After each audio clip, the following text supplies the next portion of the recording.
The following is a Hoop Ball presentation.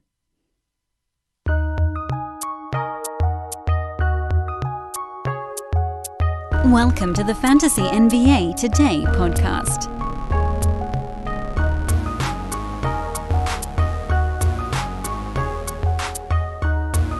Nothing gets the juices going quite like a reverse chronological lightning round Monday. What's happening, everybody? Welcome to Fantasy NBA Today. A new week begins. I am your host, Dan Besbris, DanBesbris on Twitter. If you'd like to come find me, I would be most appreciative. And this is, of course, a Hoop Ball, hoop-ball.com, and Hawaiian Isles Kona Coffee presentation. You can find them on the internet at hawaiianisles.com, H-I Kona Coffee on Twitter, or by searching for Hawaiian Isles on Amazon.com. It was a fun weekend. It really was. A lot of good stuff going down. A lot of things to break down, analyze. Massive injury taking place. That always shifts things somewhat. We'll be assessing all of that as we make our way through the card. And then, of course, we'll get you prepped for the week coming up here. We got a few teams dealing with some low scheduling points. We've got the Monday card. There is, as always, plenty to go over this week. I'm also excited that we're going to be getting some more Hoop Ball pros on the podcast. I'm not going to be talking to myself quite as often. You guys, the response to Brandon Day has been overwhelmingly positive. Brandon Marcus, of course, joining us generally on Wednesdays to go over buy lows and sell highs. Hoping that we'll be able to talk to the captain, Kurt. He's on two of our box score breakdown shows. And the great Josh Millman, who's been with Hoop Ball for a couple of years now. One of the well-established voices of Hoop Ball, who has face palms. He's got rock, paper, scissors. We'll be breaking down some of that stuff. And I think that should all be coming later on this week. So that should be a lot of fun. Hopefully we'll have Coach on this week as well, provided the timing lines up. And then I won't have to just lecture for so long. Running out of gas, man, just talking to myself. This podcast becomes too much of a box score breakdown version 2.0. And I say 2.0 not because we came after that one. Certainly this show was first, but because if you like the box score breakdown, which is one of our shows here at Hoop Ball, that airs the night the games end. So the Sunday games, you'll have a box score breakdown that comes out Sunday night before you go to bed. You don't need to wait until the next morning. So it's nice to get into the strategy a little bit more. That's what we'll be talking about with the captain as well. And everybody's got some things that they're just good at instinctively. You know, I think I'm pretty damn good at building a nice firm base. I think I'm really good at understanding when the patience runs out. I think I'm good with trade ROI stuff. Brandon, obviously, very good at finding the buy lows, the sell highs, the outliers. Pedro actually did a nice job of that as well. Pedro Doreste, who came on, one of our editors here. So anyway, we're talking to more Hoop Ball pros this week. That'll be a lot of fun. And if you'd like to be part of our Hoop Ball mix, hit me up at Dan Besbris on Twitter. We're looking for writers. We're looking for podcasters. We're looking for salespeople. The contributor push remains on in perpetuity. The best of the best of the best of the best. That's who we want. And if you want to be that person, hit me up at Dan Besbris or send an email to teamhoopball@hoop-ball.com. Teamhoopball@hoop-ball.com. Let's start by going through Sunday. If you don't know the reverse chronological lightning round, I think you'll pick it up as we work our way through. It's pretty self-evident. We start on Sunday, and we go backwards. Easy. And thusly, by the end of the podcast, we'll have covered every team's most recent basketball games. You'll be completely up to date on a full weekend reset and get you situated for the week coming up. Denver-Brooklyn was the early game on Sunday. There is something oddly satisfying about seeing a team playing at half speed and getting punished for it. For a while, the Nuggets weren't. And it's not that I'm anti-Nugget. I actually really like Nikola Jokic. I have a soft spot for Paul Millsap. He was a fantasy delicioso for so many years. I like Will Barton. I have no problem with Gary Harris, although he's been a pain in the butt fantasy-wise this year. The only player on the Nuggets I don't really like very much is Jamal Murray. But they were coasting. That team was on cruise control. And now they've lost a couple of their last three. I think two of their last three. Lakers and now the Nets. And they're just sort of getting beat from bad offense. Their offense hasn't been good. But anyway, that's sort of beside the point. They've fallen from second place to fifth in the West, and now officially the top two are the two LA teams in the Western Conference as of this morning. Nikola Jokic a little bit more aggressive over the last two games, which is good. He had 24, 11, and 6 in this one. no defensive stats, and, the other stuff was fine. It was a good ball game by all accounts. Jamal Murray was fine. Jeremy Grant was actually pretty good off the bench. Millsap's been fading a bit after a very quick start to the year. He's tailed off just a tad, but he's still overall doing fine. He's number 70, I think, on the season now, so that's no real problem. Fantasy-wise, everything kind of remains the same for this team. Gary Harris is playing minutes and doing nothing with them, and then everybody else is okay. They got to get Jokic in the right spot. His game is all out of whack. If it's one thing, he hasn't really had that game where he's done all the stuff. Like, he took more shots in this one, so then the other things suffered a little bit. Over on the Brooklyn side, I think you've got a few sell-high opportunities coming up here. Kyrie Irving is expected to resume practice in the next week to week and a half or so. When he makes his eventual return, which will happen at some point down the line, it's going to be just a big-time pecking order thing. Spencer Dinwiddie's going to get knocked way down because if he's not the lead dog on offense, it's hard for him to pile up those assists. That's the number that really floats him. So he's going to get knocked down. Garrett Temple's going to get knocked down. As Caris LeVert, if that ever happens, that'll knock everybody down a peg. So, and this includes guys like Taurean Prince, who we were very high on here at Hoop Ball, who have been obviously playing better also with Kyrie Irving out. His percentages have been a bit of a drag this year. There's no way around that, but his other stuff's been very good. All of the things will take a hit because if the other stuff isn't as good and the percentages become a much larger drag, right, you got to balance them out somehow. So he's probably a little bit of a sell guy. Dinwiddie is definitely a sell guy.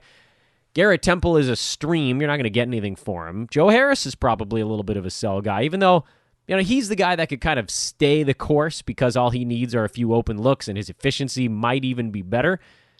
I'll tell you, though, from a chemistry standpoint, they really are playing well together. But from a depth standpoint, they're a disaster right now. The bench was horrid in this game. Every time the starters would push out to like a 6 or 7 point lead, the bench would come in, and we're talking about Donan Musa and Theo Pinson, Iman Shumpert, David Nwaba. These guys can't score. And that's not a knock on those dudes. They shouldn't be asked to score at all.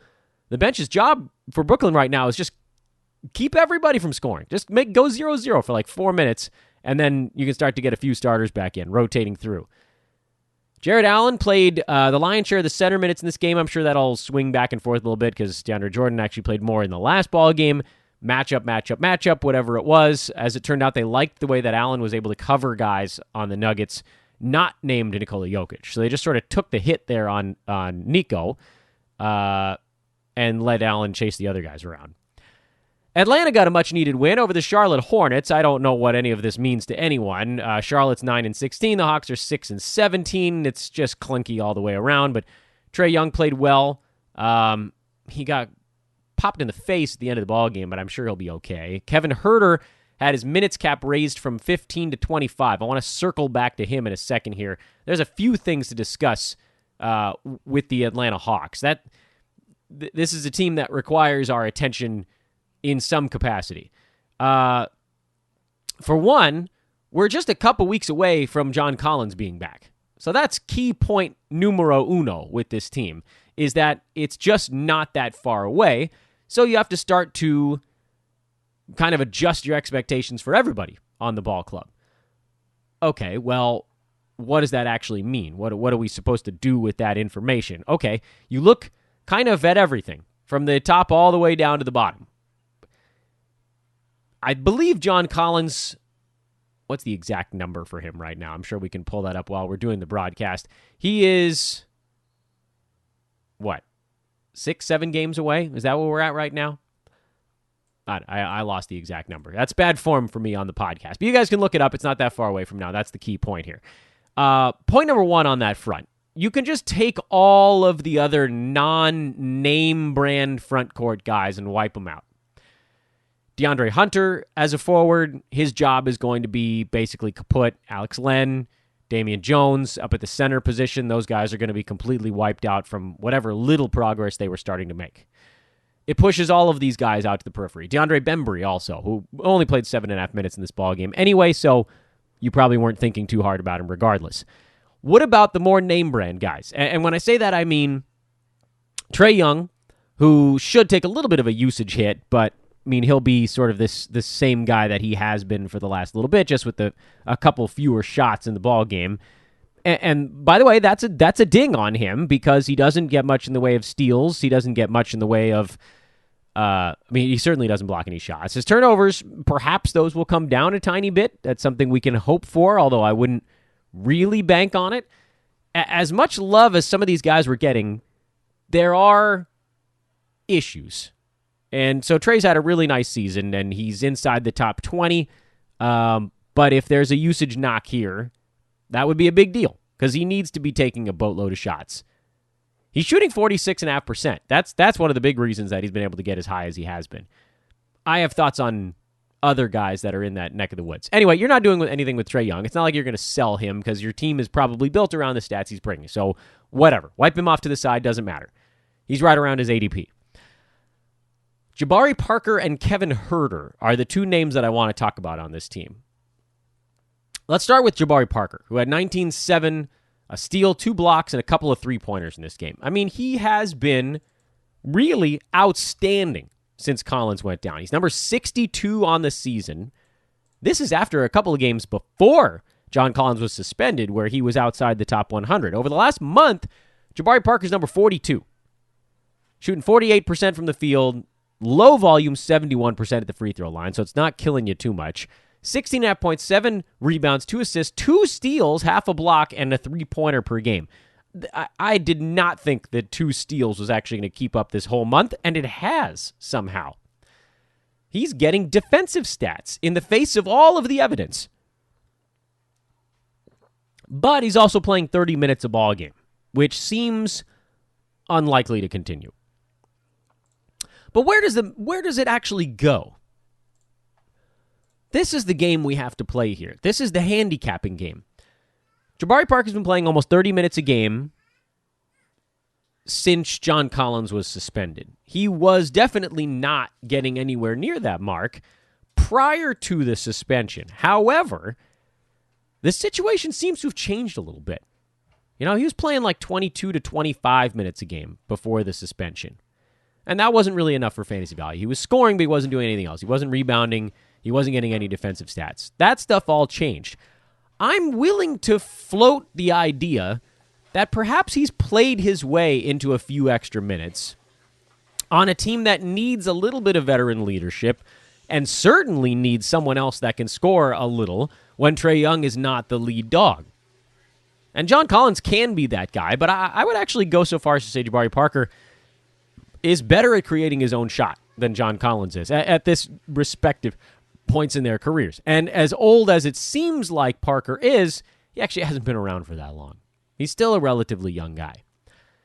So if you're like, well, they want to play the young guys. Yeah, but they did go get him. They did go get this guy. So I think a lot of John Collins' minutes are going to come from Vince Carter, who played 20 minutes in this game, Alex Len, who played 19, Damian Jones, who played 21. I think you'll see John Collins play probably half or more of his minutes at the center position. I know we've actually heard rumors that he's going to see more center position.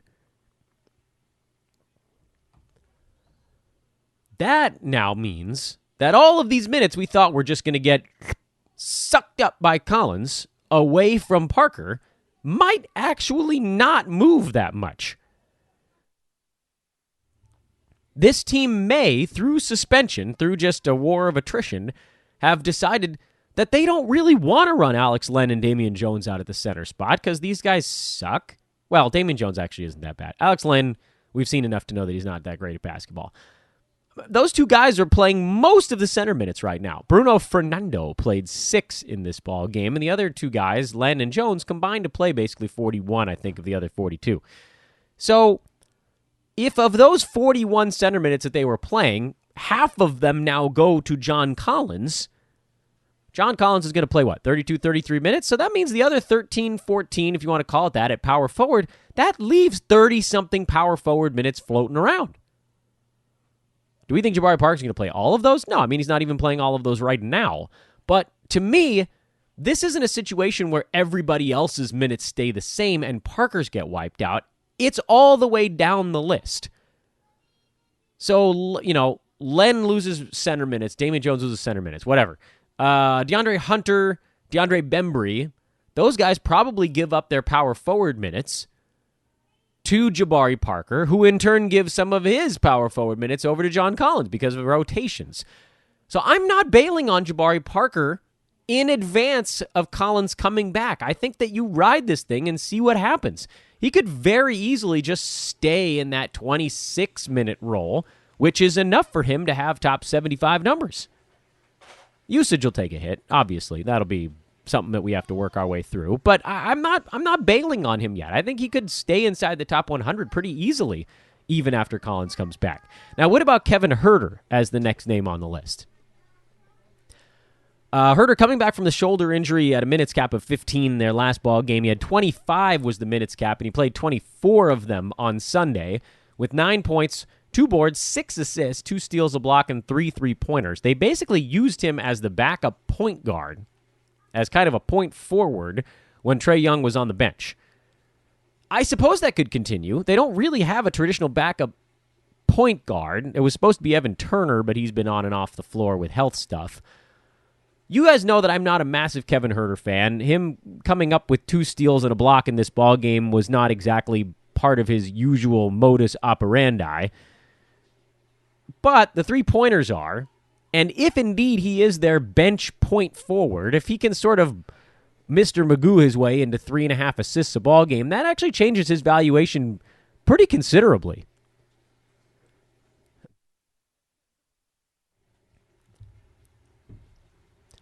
So, while I'm not ultra high on Huerter, we've been down this road before, he's averaging 22 minutes a game and he's number 211 in 9-cat coming into this one. And obviously that 15-minute game took a hit, and he played a bunch of games early in the year where he was coming back from another injury.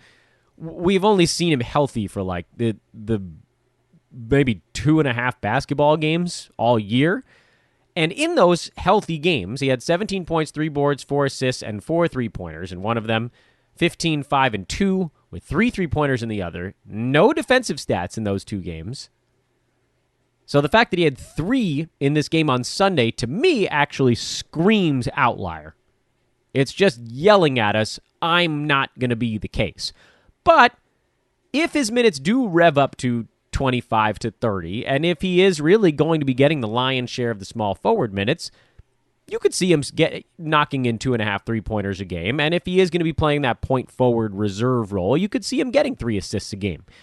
The question is 12 points, 3.5 assists, and 2.5 or 3 rebounds with minimal defensive stuff, and 2.5 3-pointers, is that enough to be a guy you want to roster long-term? I'm going to say yes, because there's just a hair of upside with Huerter that doesn't exist with some of the guys on the board right now.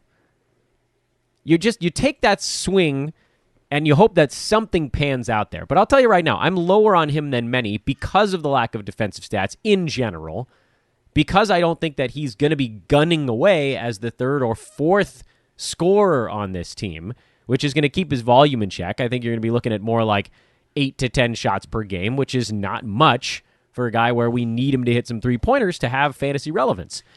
But I'm putting him on a team. I picked him up for somebody not all that interesting in one league. I'm trying to remember who the hell it was here as I'm flashing through my various fantasy leagues while doing a podcast. Who the hell did I drop? Who was it? Let's figure it out. It was Ish Smith. Okay, I dropped Ish Smith for Huerter because that one was a streamer. He probably only has 1 or 2 games of worth left anyway. And so when you're thinking long-term, you say, all right, I'll take the guy who, maybe Ish is going to be top 80 for 2 more games, that type of value. But what if Huerter becomes a top 100, top 90 guy for the rest of the season? That's the guy I'd rather have. As another point of reference, I didn't drop Carmelo Anthony. So make of that what you will. I didn't drop Chris Dunn for Kevin Huerter. So these are the guys. I didn't drop Kent Bazemore, and obviously we'll get to that as we break down a recent Portland game. Big news out of Blazertown. All right, let's rumble along. Charlotte, P.J. Washington had a game to say, Dan, you stupid dick, why would you tell everybody that I'm on the way out? I still got something left in the tank, and then he turned an ankle late in the fourth quarter, so hopefully that doesn't turn out to be a thing. But he made 12 out of 13 free throws. Not sustainable. The steal and 2 blocks is pretty good. He was getting those at the beginning of the season, and then that kind of disappeared lately. 20 points on 6 shots. Yeah, it's not going to happen every night. I do appreciate the fact that he's had a couple of better ball games in a row after a sustained bad spell. He's actually been pretty good the last 2. But we're talking about a guy that was rolling. He was like top 50 for the first couple weeks of the season, and now he's sitting around 120, 100, 120-ish, in that range on the year. I still think he's trending down, but if he's on your team, you can give him a little bit more flexibility. I don't think that there's a consistency factor there. Miles Bridges played well. Devontae Graham had one of those games where you're like, oh, yeah, 12, 6, and 8. Sounds great. 17 shots, 23% from the field. Missed 2 of his 4 free throws. Bum, bum, bum, bum. Terry Rozier, 8, 5, and 4, missed most of his shots. These are the ones that you're afraid of a little bit, but they've been able to stay well above the cut line lately. And so you're obviously going to keep rolling those guys out. I don't want anything to do with the centers on this Charlotte team. I know Zeller was better in this one, but only 21 minutes. By the way, it took me forever to realize this, but Cody Zeller's last name is part of a Dr. Seuss book. Go bonus points if you tweet at me which one I'm talking about. Miles Bridges, good to see him play a bunch of minutes and play well. He was doing weird stuff, and you kind of have to hold there. Toronto waged a big comeback but came up shy at Philadelphia. Freddie Van Fleet suffered a knee bruise in this ballgame, ended up leaving after 12 minutes, which forced the Raptors to go bigger in sort of an odd twist. I mean, playing the Sixers kind of forced them to go bigger also, but they opted to do it. So there was a lot of Anunoby, Lowry, Serge, Gasol, Siakam lineups going out there today. That was a hefty lineup for Toronto. Good to see Serge Ibaka see 28 minutes. He obviously won't play that much against smaller teams, but he did foul out of this one. Marc Gasol was blech. But he does a good job on Joel Embiid every damn time they play. He is horrible for fantasy this season, and Gasol remains a guy I've been saying is a drop for a month. Nobody's listening to me, obviously, because he's still 75% owned, but he's been terrible. But he slowed down Embiid. Philly got enough from the other guys. Ben Simmons, Tobias Harris, Al Horford all played pretty well. Matisse Thybulle had another good ball game, and they're getting to be a little bit more frequent, but they're also without Josh Richardson, and so the whole thing's just going to come apart at the seams. And, as you may recall, he had that great game against Sacramento. He had an okay game against Washington about a week ago, and then in between there, he played 9 minutes and had an assist and a block, and that was his entire line. So let's not get too excited. This is a really nice ball game, but let's kind of keep the Thybulle stuff in our pants a little bit longer. Good to see OG Anunoby finally bounce back. He's a 3-and-D guy. This is sort of PJ Tucker-esque, where every once in a while he just goes nuts offensively. The other stuff is the stuff you want to stick on a night-to-night basis. You're dropping Norman Powell, you're dropping Chris Boucher, you're dropping Rondé Hollis-Jefferson. All of those backups were guys that I mentioned I was out on with Toronto, and this ballgame really seals the deal as Serge Ibaka's minutes are trending up. Miami beat Chicago in overtime. Bulls continue to play a lot better with their current iteration of the lineup. Chris Dunn, 33 minutes of an overtime loss, 16 points, 5 boards, 2 assists, 3 steals. I do think he needs to be owned. He would have played more if he didn't foul out. Not a bunch more. He got most of this ballgame in. Lauri Markkanen continues to play better since they moved Dunn into the starting lineup. Zach LaVine had a buttload of turnovers in this game, but otherwise he was fine, I guess. And Tomas Satoransky suffered. He just didn't play as much. We saw more Kobe White. Every once in a while he gets hot, and so then he steals minutes from somebody, and in this one it was Sato. I do like the Chris Dunn thing, though. I'm all aboard the Chris Dunn gravy train here. As long as he's starting, he's going to be getting steals by the bowl full.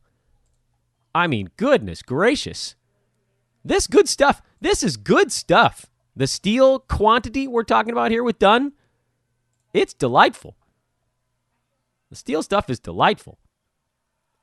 What's he at now? Since he moved into the starting lineup. 2-2-1-3-3? 11 steals in 5 games? Yeah, I'll take that. It's actually not that much higher than his season mark. But yeah, it's good stuff. If you need steals, he's all over it, man. That's a high enough number where that can float his value basically all by itself. You're sticking with Satoransky, too. This was a rare down game. He'd actually been playing pretty well. Bam Adebayo made most of his free throws, also turned it over 7 times. That's a big ball game, so you're not going to fight with it too much. Tyler Harrow went nuts in overtime. He scored 9 of the Heat's 13. No, he scored 11 of the Heat's 13 points in overtime. He had 16 2 3-pointers in regulation, and you're like, okay, that's fine, that's serviceable, and then blammo! Crazy stuff. I still like Kendrick Nunn more than Tyler Harrow, although we're seeing now with no Justice Winslow and no Goran Dragic, they can both actually have fantasy value. When everybody's healthy, there's sort of nobody. Okay, let's start from the top with the Miami Heat. We have to go through this team somewhat logically. Bam Adebayo and Jimmy Butler obviously have fantasy value. Most nights, Kelly Olynyk does too. He went cold in this one. Other guys were taking all the shots, and so he just stayed somewhat quiet. I find him a guy that's somewhat difficult to trust, but overall he's been like right around top 100 for about a month, so that's fine. The upside is, does any big guy get hurt? Because Miami hasn't really missed their big men a ton yet. Like if Myers Leonard goes down, if Bam were to get hurt, that would be big for Olynyk. As it stands, he's going to play probably about 25 minutes a game, and he's probably going to be sitting around top 100 numbers. Okay, fine. Duncan Robinson is another interesting name. He had some foul issues in this game, but he did end up with 3 steals and 3 3-pointers, and its minutes trending down with Derek Jones Jr. playing well. He saw 26 minutes in this game. So one more wrinkle to add to the Miami Wrinkle Fest. The 4 guys that are all just beating each other up on this team are Harrow, Nunn, Dragic, and Winslow. When all 4 guys are healthy, I don't think any of them has enough fantasy value to warrant getting on a roster. When one guy is out, I think Kendrick Nunn's the guy that floats inside the top 100. When 2 are out, each of the other 2 seems good enough. And that's what we're seeing right now. No Dragic, no Winslow. That means you got Bam, Harrow, Nunn, Butler, and then maybe Olynyk and Robinson. Since those guys' roles don't fluctuate as much, who's in and who's out don't seem to have that large of an impact on them. But Duncan Robinson is sitting right outside the top 100 on the season. And over the last month, he's at number 101. 3-point specialist, yes, very much so. But if that's what you need, it's useful. So addition by subtraction happening again in Miami, and that's where we sit after this one. Clippers rolled into Washington and ended up pulling away late, despite Davis Bertans. I love watching that guy shoot, man. He has such a fast release for an almost 7-footer. Awesome. I know that's not really the story of this game. Troy Brown Jr. got hot in a rare one for Washington. He ended up stealing minutes from Mo Wagner. They went small in this ball game. Played Davis at center because the Clippers are not a particularly tall team, and ultimately Davis ended up getting steamrolled by Mo Harkless, but it's a different situation altogether. It continues to be the same kind of thing. On a night-to-night basis, I would certainly trust Wagner over Troy Brown Jr., who's coming off the bench. Ish Smith is a streaming option right now while Isaiah Thomas is out. He had issues with the Clippers' length, turned the ball over 5 times. Bradley Beal had a ton of issues with the Clippers' length. I mean, it's hard to score if you're particularly a wing, but a wing or a point guard against the Clippers. You're in for an interesting night. The guys that have success against LA are the big guys, or bigger. Hachimura at the power forward spot at 17, 7, and 4. Shot the ball poorly in this one. Remember, he had 30 against them last time. Davis had 25. Jan Mahimi came off the bench and played exceptionally well, but I wouldn't predict that happens anytime again soon. So what does it all mean for Washington? Well, Bertans is an obvious start. He's been great. Troy Brown is a watch list guy. Hachimura is a start while Bryant is out. And, frankly, Isaiah Thomas. More stuff to go around for all these guys. Bradley Beal, yeah, we're not even going to get into him. Mo Wagner is a must-start guy. And then Ish Smith, I think, is a pretty safe stream until we get word that IT's back. For the Clippers, there's nothing, really. Nothing changes. It was just nice to see Kawhi Leonard make most of his shots. His shooting percentage has been difficult. Nemanja Bjelica. I was watching the Sacramento broadcast. They're calling him Bjelica now. 37 and 4. He looks like a guy who smells Marvin Bagley coming back and is doing everything he can to keep some minutes. Sacramento just played well. They almost got run up on by Tim Hardaway Jr. mostly by himself in this game, but they held on. Rashawn Holmes, 12-9, good again. Buddy Hield made his shots for once. 26 points, 5 3-pointers on 15 shots. Harrison Barnes, 13, 7-5. Corey Joseph, useless at the point guard spot. Bogdan, 10, 3-3. Ariza, 10-5. You're not doing the Ariza thing, and Bogdan was always a pretty obvious sell-high guy when he went on that hot spell. And if or when De'Aaron Fox ever comes back, then things really come apart for Bogdanovich. He had a couple weeks there where he was just going completely bonkers, and he is number 52 over the last month, but over the last 2 weeks, he's number 231. So it was like top 10, top 250. Not a lot of consistency there. Tim Hardaway Jr. at 9 3-pointers in this game. I was talking about him as more of a streaming option. I still feel that's true. He's going to get picked up everywhere, unsurprisingly. Particularly teams that need 3-pointers, but you also have to look back and see, look, he went 4-4-5-1-6. Remember when he got into the starting lineup and just started draining everything? And then he went 0-2-1-1. So he had a total of 4 3-pointers over his last 4 games before hitting 9 in this one. So it's all over the map. He's going to be a guy that's on and off of fantasy rosters like crazy. You're going to see him added everywhere. Mavericks don't play again until the 12th, so they got a long break here. To me, he's more of a streaming option because you just don't really know when the 3 balls are going to go crazy like that. And on a game-to-game basis, the Mavericks are a total crapshoot of which guy besides Luka and Porzingis are actually going to be involved in the box score. Take a chance if you want. I'm good with it. You know I had him on a couple of teams. I moved him off. I got him back. I moved him off. It's a whole thing. Right now, he's mostly off. Oklahoma City, nice little road win in Portland. The Thunder are playing better as Steven Adams gets healthier, although this one, it was more Nerlens Noel. He was great off the bench. Chris Paul, man, he is looking like himself these days. I know the assists were down. Dude, the Thunder had 12 total assists in this ballgame, and they won. Because Portland couldn't shoot to save their lives, but who cares? Chris Paul was good. Another 0 turnover game for Paul. This is why you drafted him, by the way. It was not necessarily for the gaudiest numbers on earth. It's because he does it all. He's averaging now, I think, like 16.5 points, 4 boards, 6 assists, almost 2 steals, and under 2 turnovers a game. There is a magical 9-cat quality about this dude. Chris Paul hasn't had a turnover since December 1st. As he's settled in with his teammates now, everything's really come together. By totals, he's inside the top 20. That can't last. We're like jinxing him as we speak on this podcast. But whatever. Thunder have won a couple now. They're only a few games under 500. They're like a game and a half out of the last playoff spot. I think they might even be closer than that now. Yeah, they're a half game out. Anyway, Schroeder, Shea, Chris Paul, Nerlens Noel, Steven Adams, Danilo Gallinari. It's the usual assortment. Hassan Whiteside was very good again. Damian Lillard had his shooting issues again. CJ McCollum was solid.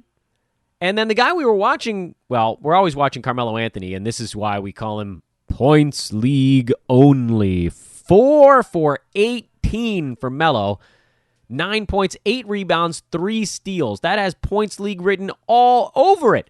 Because then you don't care that he missed every single shot he took.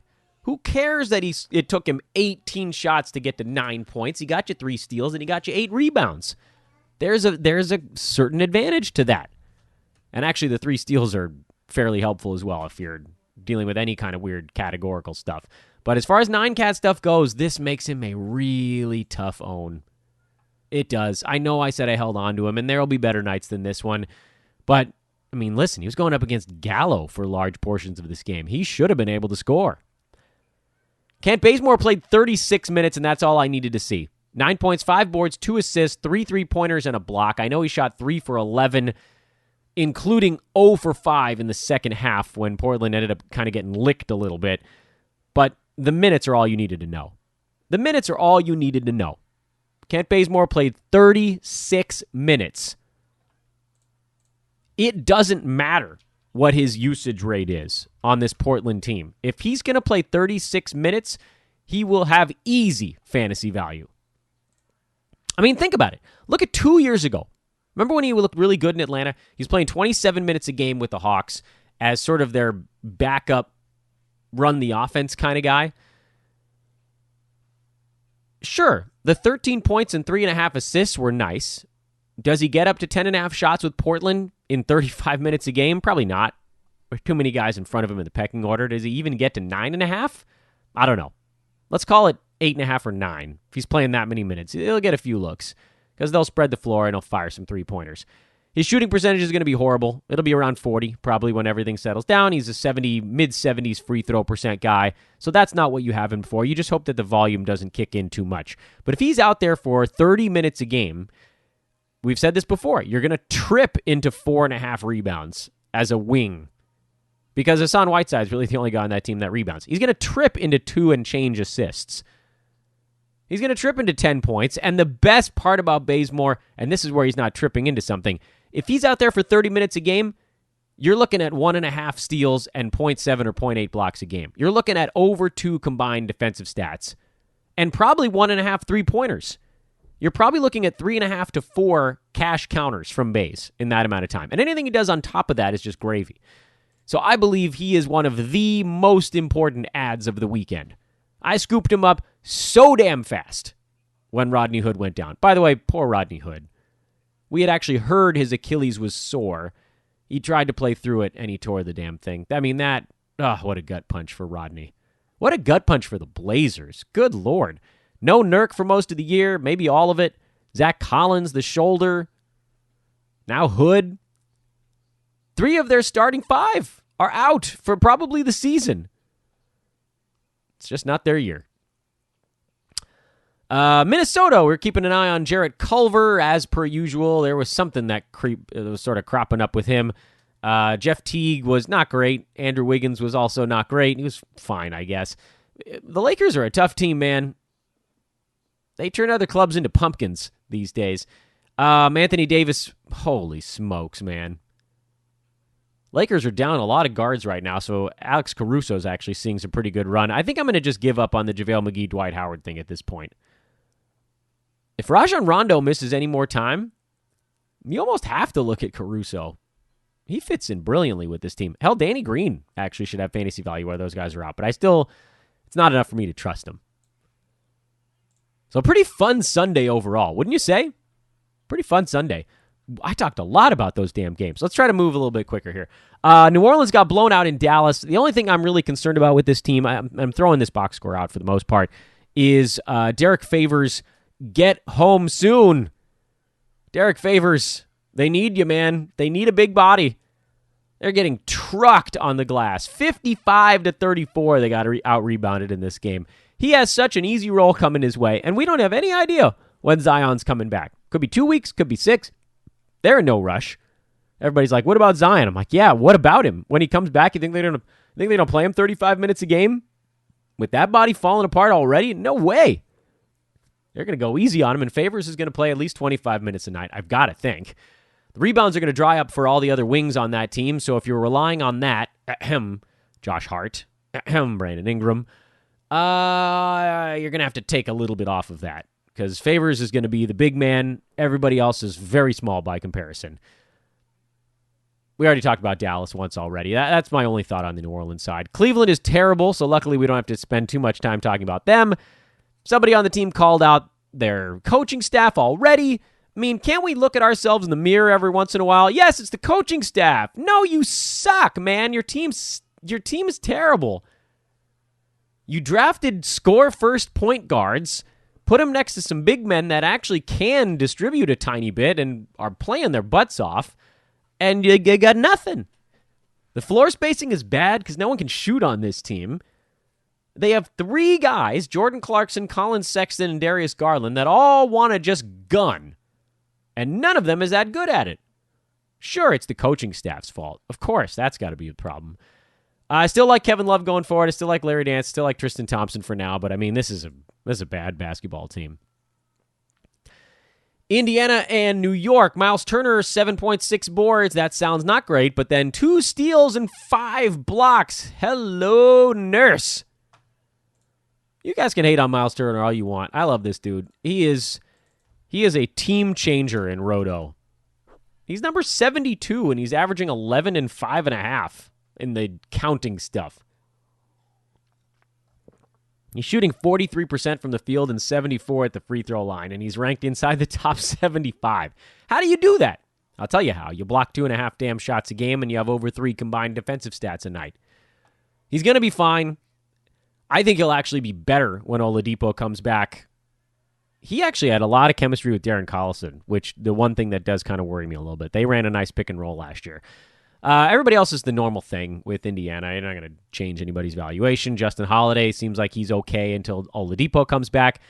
And TJ McConnell was one of my smartest draft picks in a 30-team league that I could have ever accidentally bungled onto. There's a few of those. You have to have those in a 30-team league. TJ McConnell was one for me. Rashawn Holmes was a late draft pick in that one. I can't believe my team's actually really good in 30 deep this year. I'll brag about that later on. We'll get our buddy Benny Aziz on the show, or we'll have a brew episode, and I'll talk about what a majestic thing my team has turned into here. Go Team Dan Bespris. Go Team Dan Bespris. New York is actually the more interesting side of this basketball game. Mitchell Robinson played 25 minutes in a non-blowout. He had 14-7, 2 steals, and 3 blocks, and his buy low window is about to slam on you. Elfrid Payton played 17 very effective minutes off the bench, but Frank Ntilikina played 19 as a starter. Dennis Smith Jr. stunk in 12 minutes off the bench. At some point, I feel like they got to give the reins to Elfrid Payton. I don't know precisely when that's going to happen, because the coaching staff right now is what everybody's referring to more of as an interim staff.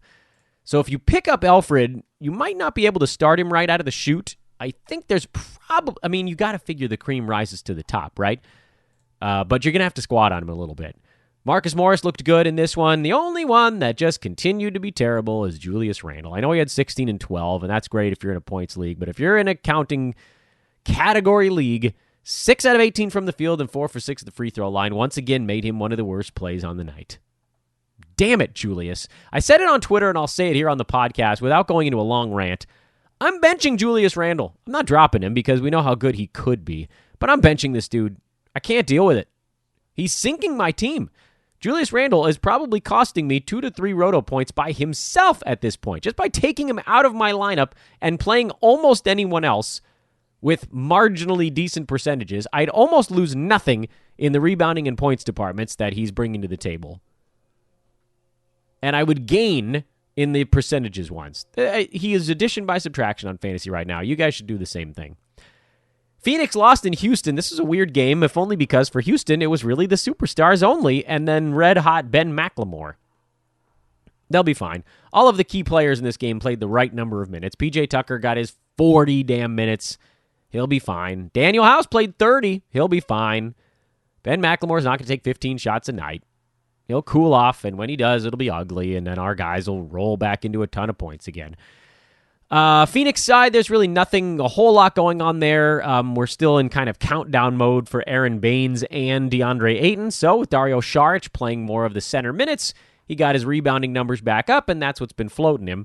But for the most part, you're rolling out Oubre, Rubio, Devin Booker right now. And then Ayton when he gets back, and possibly Baines, depending on whether or not they give him 19 to 21 minutes off the bench. He could have value in that amount of time. It won't be a ton, but a potentially useful number. For Memphis, they just got whipped in Utah in this ball game. It wasn't as close as it looked by the end. Jonas Valanciunas got into foul trouble early, which stopped his insane recent run. Jared Jackson Jr. continuing to play a little bit better lately. Jay Crowder was fine and just hanging out right on the edge of the cut line. And then in this one, Tyus Jones outplayed DeAnthony Melton. I hate timeshares. I hate it. Damn it. I didn't get any DeAnthony Meltons. He was picked up everywhere before I decided I was willing to buy in on it, so it didn't cost me, but I'm sure a lot of you did get him in less competitive leagues, and then he hit you with this little clunker. At least he had 2 steals, but geez. Such is the fear of a timeshare. Such is the fear. Someone can always oust the other one. On the Utah side, looks like Joe Ingles might actually have fantasy value while Mike Conley was out. I know that Utah didn't play particularly well in his first chance, That was against the Lakers, but nobody played well against the Lakers in that ball game. I don't know how long Conley's going to be out. It might be a game, might be 3, might be 5, but however long that is, I think you can use Ingles. Oklahoma City, Minnesota, the next Golden State, next 3 games. If Conley misses all those games, you could see Ingles rack up some pretty good numbers this week. Problem is, we don't really know if Conley's coming back now or, 1 game, 2 game, 3 games, whatever. So you're rolling the dice a little bit. Looking back to Friday, we did have a few games, a few teams that didn't play Saturday or Sunday. It wasn't that heavy of a weekend. Detroit didn't play over the weekend, but they remain a fairly predictable fantasy team. Derrick Rose is going to be fine, just above the cut line in general. Luke Kennard, fine, but trending down. Andre Drummond and Blake Griffin, and then Christian Wood is your watch list guy, perpetually. Unless you're in a deeper league, you don't have to pick him up yet. Orlando beat Cleveland on the road in a game that was frankly too close against a bad Cavs team. Aaron Gordon went back to Aaron Gordoning. Terrence Ross was actually the guy who got hot in this one. Jonathan Isaac returned to his form with a 3-pointer, a steal, and 4 blocks. DJ Augustine actually played well off the bench, and that, of course, pushed Markelle Fultz down the list. This is still an Orlando team that desperately needs Nick Vucevic to come back, but luckily they play in an Eastern Conference that's made up of turds. Top 7 in the Eastern Conference are above 500, which you can't necessarily say for the West, but they're just beating up on each other right now. The Heat are, I think, maybe your big surprise there. But the Magic are in 8th place, 2.5 games up on the Pistons. They've got a cushion. And when they get Vooch back, there may actually not be a fight for the playoff spot in the Eastern Conference. It might actually just be that the top 8 teams are figuring out who plays where in the first round. Because the Knicks, the Cavs, the Hawks, the Wiz, the Bulls, the Hornets, even the Pistons this year, they're just not good. We already talked about Minnesota and Oklahoma City. Who are we missing? Boston? Yeah, but there's nothing to talk about there. The centers are splitting minutes, so that's useless. Golden State we didn't talk about, and for good reason. They're a pain. I mentioned that on Twitter, so if you follow me, you probably got it in the Friday tweet storm, but right now I'm basically out on almost everything in Golden State. You guys probably have been getting that impression from me to this point. Draymond Green, D'Angelo Russell, they're on a run right now. I've said it before. They're on a run of 10 games in a row where they don't have a back-to-back. So whatever you can get for them at some point during this run, this is your window before they'll have a few. I don't like Alec Burks. I don't like Eric Pascal. I don't like Kai Bowman off the bench with D'Angelo Russell in front of him. I do if D'Angelo were ever moved or shut down. I don't like Glenn Robinson III, despite the fact that he did have a good ballgame on Friday. I don't like Willie Cauley-Stein. And the only guy I was hoping for was Kevon Looney, but it looks like they're just going to sort of inch him into the ballgame to find out how much his body can take before it shuts down. So I'm probably, I said it, after a week I thought, well, maybe we'll be getting up into the high teens. And for Looney, he didn't even get into the double digits. So that's trending the wrong direction, and I'm willing to move on from Looney as well. So the Warriors are basically get out of business or going out of business sale at this point. Bucks played on Friday and not over the weekend, but they're not interesting at all from a fantasy standpoint. The Spurs stole one from the Kings over the weekend. DeJounte Murray got 31 minutes in this overtime affair. Derek White was horrible in 21 minutes, so that back and forth continues. Jakob Poeltl only played 18 minutes. He was good in them, but that's not enough for him to sustain value long term. So we're back to DeRozan and Aldridge as the safe plays, and we wait to find out what the hell's going on at the point guard spot. If someone drops Murray, you pick him up and hold him. If you have him, you hold him as well.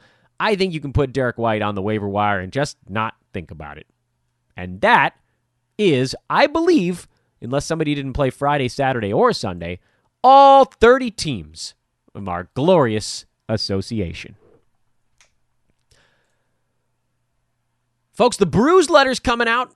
I'm getting this podcast out first thing on Monday morning before the Bruise Letter. So this is your last chance. If you're listening to this Monday before about 8 a.m. Pacific time, your last chance to get on the mailing list is this moment, or you're going to miss volume 8 of the Bruise Letter. It's coming. Or is it 7? I've lost track of what volume we're on. Go to hoop-ball.com/newsletter. hoop-ball.com/newsletter. Or if you just go to hoop-ball.com, there's a little pop tab at the bottom. You can sign up there as well. It'll take you 9 seconds to put in your name and email address, and then you're on the list. It's that simple. Aaron Brewski breaking down all 30 teams by email, a spin through the NBA from one of the best writers in fantasy ever, the great Aaron Brewski. It's free, I should mention. It's completely, totally, and utterly free, and all you got to do is punch in your name and email address, and you're on the newsletter forever. Do it now. Don't miss today's newsletter. It's coming out right now, basically. And if you missed it, and you tell me you missed it because you signed up later in the day on Monday, I'll find a way to get it to you. At Dan Vespers on Twitter. Here's what's coming up on Monday night. Clippers are at Indiana on the second half of a back-to-back, so we would assume Kawhi Leonard will rest on this one after a cruising win against the Washington Wizards. So not much to keep an eye on in this ball game. Cleveland and Boston, who cares? Not I. Oh, I'll tell you who cares. Gordon Hayward cares. He's questionable for this game. I'm starting him immediately, by the way. I am wasting zero time because it was a hand injury, so there shouldn't be any conditioning stuff. There will be rust, so assume that the percentages might not be brilliant right out of the chute, but he was playing so damn well prior to getting hurt that you kind of have to just throw him into your lineup. You kind of have to. You'll probably take a game or two where he hurts you in percentages, at least from the field. But, he's a good foul shooter and has been for a while. But he was so good that you're just not going to want to miss the one where it starts to click again. And I think we're going to see at least high 20s minutes his first game back. Maybe he just gets all the way up to his normal number. And it could be tonight. Toronto on the back-to-back in Chicago. We'll find out what the deal is with Freddie VanVleet soon enough. But I'm starting the usual suspects. And as I've mentioned, I'm dropping Marc Gasol. Chicago, provided Chris Dunn remains in the starting lineup, he's part of my starting rotation as well. Detroit, New Orleans, let's keep an eye on the Derek Favors thing. Damn, could they use him for this ball game. Andre Drummond coming at you full tilt. You think Jackson Hayes is going to be able to get in that dude's way? If there's no Drummond, I'd be willing to venture that you'll see a little more Jahlil Okafor, but good Lord, they're all just going to get steamrolled. That'll actually be kind of a teabagging of sorts. Sacramento is in Houston. Normal affair here. Marvin Bagley was ruled out of Sunday's game relatively early, so I'd be a little surprised to see him in this one, but maybe he comes back. I don't know, but I wouldn't start him his first game back. He'd been gone for a long time. Orlando, Milwaukee, not a whole lot to keep an eye on there. The usual stuff. Oklahoma City, Utah. This is a very tough ball game for the Thunder. Coming off of their Sunday evening road win in Portland, they've got to fly up into altitude and deal with Utah. I don't like this one at all. Oklahoma City. This is the kind of game where you might see Chris Paul get hurt. So please no, and I'd be so happy if they just rested him, keep him healthy for the next one. Minnesota on the back-to-back in Phoenix after giving up basically 150 million points to the Lakers. Nothing really all that special with this one unless Aaron Baines plays. And then Memphis Golden State. We'll keep an eye on Memphis's health on a night-to-night basis. Same deal with the Warriors, but I wouldn't expect anything special. That game could be your homework assignment, but at the same time, I don't think I want to do that to you. I think Jonas Valanciunas should play well. Jaren Jackson should play well. I don't know who's going to play well at the point guard spot. They might split it. For the Warriors, they'll see this game as a potential win, so maybe you get a better performance out of Draymond and D'Angelo. Either way. If I had to assign a homework assignment, I'd probably give you guys Chicago. They're an interesting team right now, and the better they play and more competitive they play without their usual fare, the more likely it is that they keep this thing the way it is after they get healthy again. Boston, if Gordon Hayward plays, you got to keep an eye on that ball game. That's it for the homework assignments. I'm not going to give you anything else. It's a decent 9-game Monday. Should be a lot of fun. Let's get this week rolling. Brandon Marcus and I will be with you on the premium show at 11 o'clock on Monday. That's the weekly lineup show. Hope you premium subs will tune in and join us on that one. Sign up for the Brews letter, hoop-ball.com/newsletter. Hit me up if you want to join our team here at Hoop Ball. And again, coming up this week, Josh Millman, the captain, Brandon, joining us here on the pod. Should be fun to talk to other live, real human beings on Fantasy NBA Today. I am Dan Vespers, at Dan Vespers on Twitter. If you're enjoying the pod, please drop that 5-star review. We'll love you for all time. Have a great Monday. We'll talk to you tomorrow.